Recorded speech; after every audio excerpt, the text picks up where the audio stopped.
Hello everyone, thanks for tuning in today's first video, doing June month ahead forecast for today's first video. So we're going to have a bit of a recap on the May forecast, that's what we'll be starting off with. Then we'll do the June forecast, we'll see what the Beijing Climate Centre and CFS V2 long-range models are showing for June. And then at the end of the video, we'll have a little sneak peek for July as well. The recap for May, unfortunately we haven't got the climate averages for the UK through from the UK Met yet. So we only got the CET to go on with that. Unfortunately, I've hung on, waited for them to update it, but it doesn't look like we're going to be updating it this morning. It'll probably be updated this afternoon after I've done the video. Weekend has sort of delayed things there a little bit, so unfortunately I can't bring you the UK-wide data for May, but we have got a CET to work with. So that's what we're going to do for the first video. Coming up later on this afternoon, we'll have your week to 10-day video update.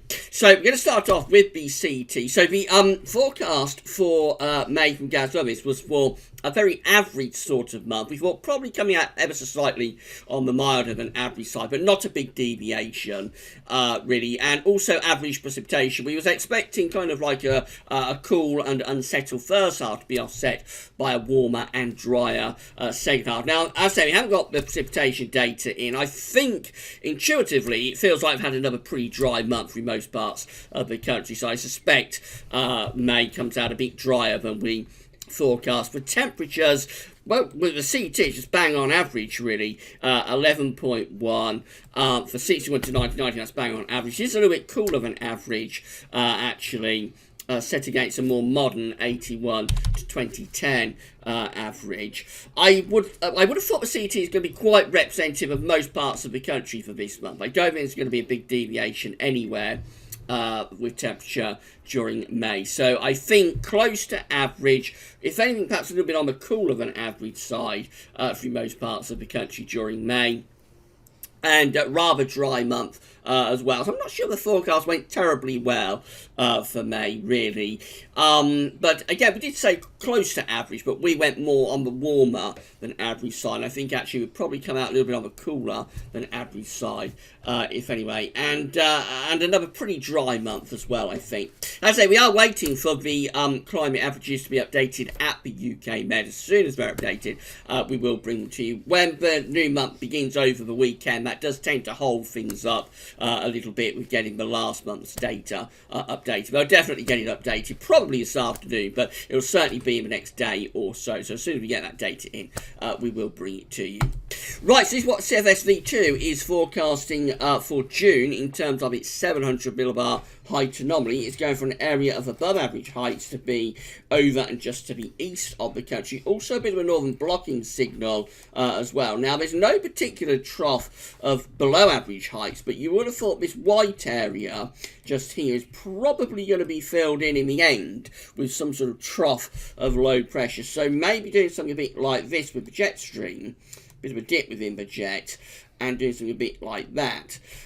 So this could be a relatively warm signal for June. We may well be bringing in some quite warm air from sort of a southeasterly direction, but it also could be a bit unstable, a bit volatile, so it could be one of those months where there's regular sort of pushes of warmth, yes, but also quite unsettled with it, with showers or longer spells of rain, and maybe even some thundering conditions as well. We could have an above average incidence of thunder perhaps in that kind of setup.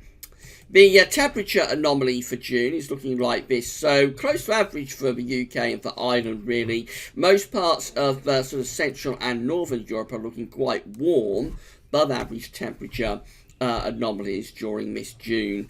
For the UK and for Ireland, our temperature anomaly actually is closer to average with the CFS V2. And precipitation-wise, looking quite dry, really. So, drier than average for England and Wales, anyway. And then those dry conditions extending sort of into central parts of Europe as well. Wetter than average across the south of France and northern parts of Spain and Portugal. It's quite a strange-looking precipitation anomaly, really. Remember, the model is sort of forecasting a ridge to be sitting in that sort of area, but I would have thought it's likely to be some sort of trough around here. So I wouldn't be that surprised if it turns out to be rather more unsettled, really, in June than the CFS is forecasting. There's a very complicated pattern, though. This is what the Beijing Climate Centre is showing in terms of the 500 millibar height anomaly for June 2019. It's actually going from the 6th of June to the 5th of July. It's more or less covering most of June. So it's going from an area of above average heights, being extending in from the Atlantic into the UK, and then going through to central parts of Europe as well. Low pressure is up to our north, but jet stream is pushing northwards as well. So again, looking rather settled and relatively warm type month for June. The temperature anomaly is coming out above average for June. So above average temperature anomaly is being forecast by the Beijing Climate Centre around 1 degree above average. So it's not an excessively hot month, but it's certainly going for warmer than average temperature anomalies during June. And the precipitation anomalies, if anything, is slightly on the drier than average side too. So a bit drier than average with the precipitation anomaly for the UK and for Ireland as well. So overall, both of the models seem to be in kind of agreement for a relatively anticyclonic month, and temperatures probably average to a bit above average, precipitation on the drier than average. So I've got a feeling it could be a little bit more unsettled than these models are showing, though. I think this June could be a little bit more volatile than you would think just by looking at those precipitation anomalies. So I would say I think there'll be a lot of regional variations. I think a lot of this is going to come in the form of showers and thunderstorms. But I think overall probably a little bit on the wetter side for this June. Maybe a little bit wetter than average. It's a bold sort of forecast because we have had a very, very long run of dry weather. But I've got a feeling this June could be a bit more unsettled than these long-range models are showing. So quite showery.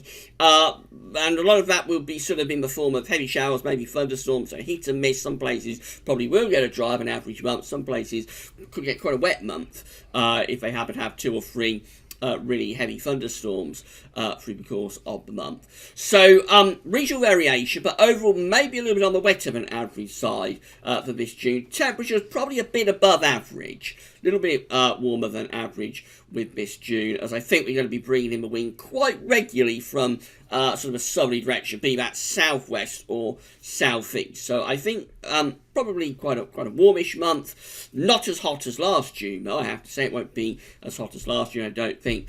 Maybe a heat wave in there somewhere. I would suggest that's most likely later on in the month. So at some point we may see our first real push of heat of the summer, taking temperatures perhaps to 90 Fahrenheit at some point in the month. I say that could be more likely later on. But if it does get hot, I think quite quickly it breaks into storms. It's going to be that sort of month, I think. Quite warm, but also quite unsettled, regular thundery breakdowns and that sort of thing. So fairly interesting month, particularly from a convective potential. I have to say this isn't really backed up by any of these 2 long-range model output, though. So it's a bit of a leap of faith, leap in the dark for myself to be forecasting. Because if you're just going on the model forecast, you go for basically quite a dry anticyclonic and relatively warm month, but I think it'll be a lot more complicated than these models are showing. So we shall see how we get on with the June forecast anyway. Finally, a little sneak peek at July. So this is what the CFS V2 is forecasting for July. It's taking low pressure away to the north, up towards Greenland, to the north of Scandinavia, and building in a ridge of above average heights over the UK. The jet streams push north. On the face of it, that's a very dry and potentially quite warm or even fairly hot looking chart for July. But I think June is going to be more complicated than the model is suggesting. So I think better leave July alone, because we've got enough to be concerned about with June. So in the final analysis, the Gazprom June 2019 forecast is for a slightly warmer than average month, above average temperatures, perhaps by around 1 degree or so. perhaps a little bit wetter than average too. Quite a volatile month, regular sort of heavy showers, could be some thunderstorms, might be a heat wave in there somewhere, especially later on in the month. If that happens, it's likely to break down into thunderstorms quite quickly, and with so much sort of showery activity around, there will be a lot of regional variation to rainfall. So some places could still get a drier than average month, but other places could have quite a wet month. When you average it all out, we may come out a little bit above average with precipitation. This forecast is not backed up by these long range models, so it's a very, very low confidence forecast. Right, that's it then. So we'll be back later on with your week to 10-day video update. We'll see how things are shaping up in the week to 10-day time frame. But that's all for now, and thanks for watching.